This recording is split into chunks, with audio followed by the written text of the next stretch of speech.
الحمد لله رب العالمين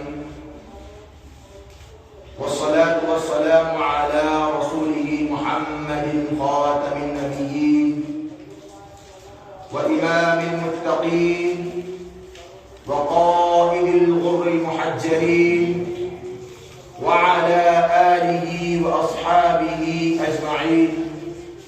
أما بعد، فأعوذ بالله من الشيطان الرجيم. بسم الله الرحمن الرحيم. إنما يعمر مساجد الله من آمن بالله واليوم الآخر. وقال عليه الصلاة والسلام عن أبي هريرة رضي الله عنه أن رسول الله صلى الله عليه وسلم قال: أحب البلاد إلى الله مساجدها وأبغض إلى الله أسواقها. رواه البخاري. أو كما قال النبي صلى الله عليه وسلم. محترم سامعین اکرام، میرے بھائیوں، بزرگوں، دوستوں، انما یعمر مساجد اللہ من آمن باللہ والیوم الآخر. نمبر 4 پر ہم پرانے مضمون کو سمیٹتے ہوئے اب اس جمعہ کے مضمون میں گھس رہے. تو اس کا ایک لفظ یاد رکھیے، نماز. کیا ہے بھائی؟ نماز. یہ ذہنوں میں ہونا چاہیے کہ ہمارا جو آج کا ٹاپک ہے وہ یہ ہے کہ مسجد نبوی کے جو اعمال ہے وہ تمام مساجد میں ہونے چاہیے. اب وہ اعمال کیا ہم دھیرے سے بتائیں گے. تو اب نماز کو لے لیجیے. نماز کے اندر دوسرے تمام اس کے اجزاء کو چھوڑتے ہوئے ہم صرف اتنا سمجھے کہ نماز کے اندر یہ اسلام کی تعلیم دی گئی، یہ اسلام کی تعلیمات ہے کہ تمام کے تمام بندوں پر 5 وقت کی نمازیں فرض ہیں. ہی تو 50. موسیٰ علیہ السلام کے فضل و کرم سے 5 ہو گئی. 5 کے اندر 50 کا ثواب ہے. ایک نماز کے اندر وہ ہے کتنی نمازوں کا ثواب آ گیا؟ 10 نمازوں. تو اب نماز کے لیے اللہ تعالی نے ایک خاص جگہ رکھی ہے، ہاں، جس کو ہم یاد کرتے ہیں مسجد کے نام سے. مسجد کے نام سے، سجدہ کرنے کی جگہ کے نام. لیکن اب مسجد کا لفظ یاد رکھیے، یہ مسجد ہے. تو اب دیکھ لیجیے آپ، مسجد کے اندر تمام لوگ ایک ساتھ اکٹھے ہوتے ہیں، جمع ہوتے ہیں. تو یہ کس کی خصوصیت ہوئی بھائی؟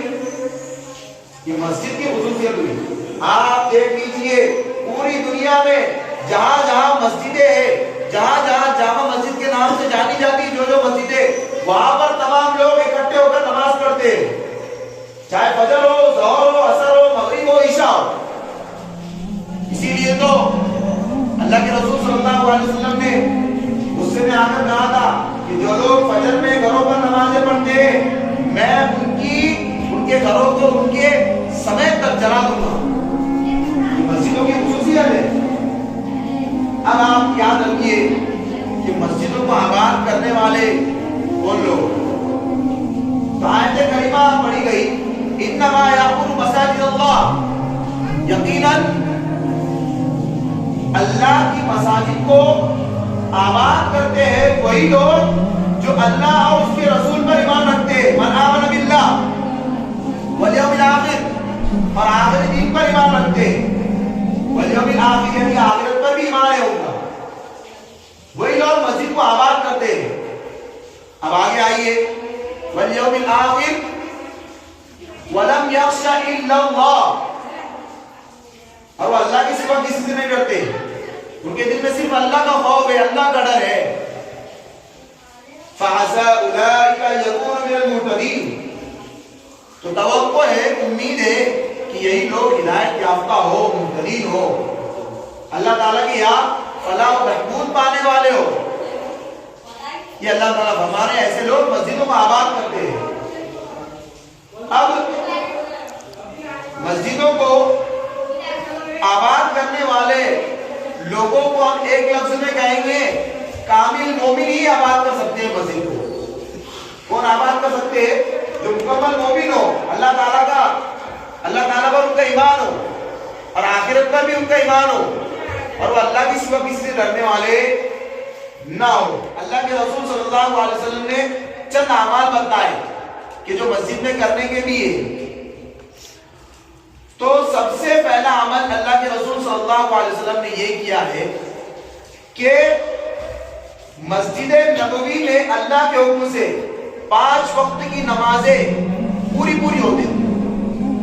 اور اب یہ بات یاد رکھیے، اللہ کے رسول صلی اللہ علیہ وسلم کے زمانے میں چھوٹا ہو بڑا ہو سب اکٹھے مسجد میں آ کر نمازیں پڑھتے تھے، سب آ کر پڑھتے تھے۔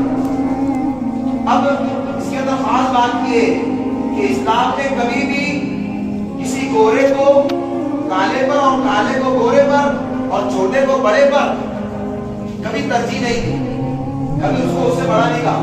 اب دیکھ لیجیے، آپ جب نماز میں کوئی صف میں کھڑے ہوتا ہے تو کیا مالدار کیا غریب ایک ہی صف میں کھڑے ہو گئے، محمود و ایاز سب ایک صف میں کھڑے ہوتے ہیں۔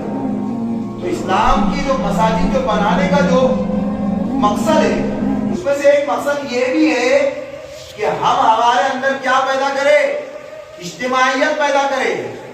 آج جمعہ کا دن ہے، جمعہ کے اصل معنی کیا آتے، جمع ہونے کے تو آتے۔ تو اسلام یہ سبق دیتا ہے ہمیں کہ بھئی آپ نمازیں پڑھو گے، مسجدوں میں جا کر پڑھو گے، پورے ایک ساتھ اکٹھے ہو کر پڑھو گے، اجتماعیت کے ساتھ پڑھو گے، تو یقیناً اللہ تعالیٰ تمہارے دلوں میں بھی اجتماعیت ڈال دے گا، محبتیں ڈال دے گا، الفتیں ڈال دے گا۔ اسی لیے اللہ کے رسول صلی اللہ علیہ وسلم نے فرمایا کہ بھئی صفوں کے درمیان میں خالی جگہ نہ چھوڑا کرو۔ کیوں؟ اس لیے کہ ہو سکتا ہے آپ کے درمیان میں خالی جگہ چھوڑنے سے اللہ تعالیٰ تمہارے دلوں میں تفریق ڈال دے، فاصلے ڈال دے۔ سب سے بڑا اہم پیغام ہے اسلام کہ مسجدوں کے ذریعے یہ معاشرے کے اندر یکتائیت یگانگت پیدا ہوتی ہے۔ سب سے بڑا پیغام مسجدوں کا، اور اسی پیغام کو لے لیجئے، اسی اجتماعیت کو لے لیجئے، اسی جمع ہونے کو لے لیجئے کہ اللہ تعالیٰ نے مسجد حرام میں نماز پڑھنے کا ثواب 1,00,000 نمازوں کے برابر رکھا ہے۔ مسجد نبوی میں 50,000، شہر کی جامع مسجد میں نماز پڑھنے کا ثواب 500 نمازوں کے برابر، اور ایک محلے کی مسجد میں نماز پڑھنے کا ثواب کتنا ہے؟ 25 نمازوں کا ثواب۔ اب آپ دیکھ لیجیے، مسجد حرام کے اندر حج کے موقع پر کتنے لوگ اکٹھے ہوتے ایک ساتھ؟ تو اب اللہ تعالیٰ نے اسی کو دیکھتے ہوئے اس کا ثواب بڑھا دیا کہ جہاں پر مسلمان اکٹھے ہو گئے وہاں پر ثواب کے اندر بھی بڑھوتری ہو گئی۔ اس کے مقابلے میں آپ شہر کی جامع مسجد میں دیکھ لیجیے، اتنے لوگ تو بڑھتے نہیں ہیں جتنے مسجد حرام میں ہوتے ہیں۔ تو اب شہر کی جو جامع مسجد ہے اس کے اندر ثواب کم کر دیا گیا۔ اللہ تعالیٰ یہ کچھ چاہتا ہے کہ بندے جہاں پر ایک ہو گئے، ایک جٹ ہو گئے، وہاں پر شریعت نے اس کا ثواب بھی کیا کر دیا، بڑھا دیا۔ یہ شریعت کی سب سے پہلے تعلیم ہے کہ انسان کے اندر دلوں میں اجتماعیت پیدا ہو، سب ایک ساتھ کھڑے ہو۔ اب آپ آئے دن یہ واقعات سنتے رہتے ہیں، ایک صوبے میں یہ واقعہ، ایک اسٹیٹ میں یہ واقعہ ہوا کہ آپس میں مسلمان ایک ایسے جھگڑے لگے دوسرے کو باہر والے کو چھڑانے آنے پڑا۔ تو یہ پیغام اسلام نہیں سکھا۔ اسلام کا جو کانسیپٹ ہے وہ یہ کہ تمام لوگ، تمام مسلمان کیا رہے، ایک جٹ ہو کر اجتماعیت میں بنے رہے۔ تو اسلام کا سب سے بڑا پیغام یہی ہے کہ اسلام نے جو مساجدوں کا رواج ڈالا ہے، جو اللہ تعالیٰ نے مسجدوں کی نسبت اپنی طرف کر کے کہا ہے، وہ اسی لیے کہا ہے کہ مسجد ایک ایسی جگہ ہے جہاں سے بھی ہمارا کیا ہو سکتا ہے، ہمارا معاشرہ سدھر سکتا ہے، ہماری سوسائٹی سدھر سکتی ہے۔ کہ مساجد کو ہم ایزی نہ لے، ہم سوچتے ہیں اذان ہو گئی، چلو یار تھوڑا ٹائم ہو گیا اب چلے اپنے گھر میں نماز پڑھ رہے ہیں۔ پھر مسجدیں کیوں بنائی؟ اکثر لوگ جواب دیتے ہیں نمازیں کہاں پڑھی؟ تو بولے گھر پہ پڑھ لی فجر۔ پھر مسجدیں کیوں بنائی؟ مسجدیں اللہ کا بنانے کی اس کی حکمت الگ ہے، کیا ہمیں سمجھنے کی ضرورت ہے۔